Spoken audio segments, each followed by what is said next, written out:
should I wait for a real estate market crash before I buy an investment property?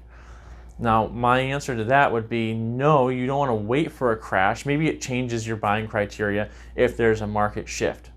However, you want to be looking in markets to invest in that are going to have a good long-term projection as well.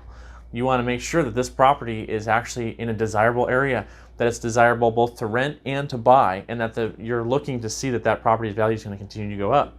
Now, if you're looking in a market that's known for crashing a lot during market shifts, when everybody else is in a little bit of a decline or a downward trend, and then this market just crashes, well, now you might be looking into a dangerous investment market. You want a market that's stable, that's going to be able to weather a storm, be able to weather a decline.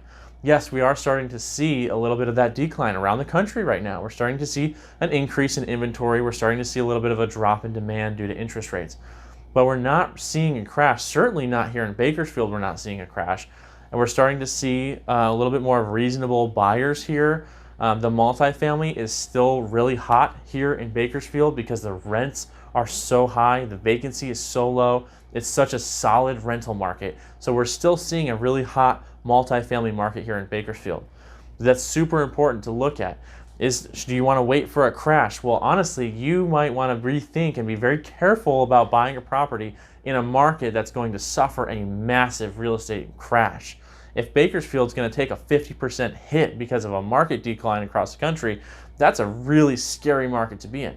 Now, 2007, 2008, 2009, we had a lot of markets that took a giant hit like that, and it spoke more to the economy in the country at large than it did to local markets because everyone got hit really, really hard.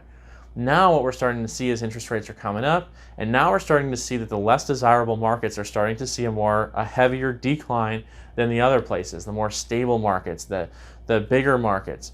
And Bakersfield has brought a lot of stability into this city over the last several years. We've got a more diversity. We've got Amazon distribution centers. Not only is it just oil and agriculture, but there's distribution centers, there's warehouses, there's manufacturing. All that stuff is starting to come to Bakersfield.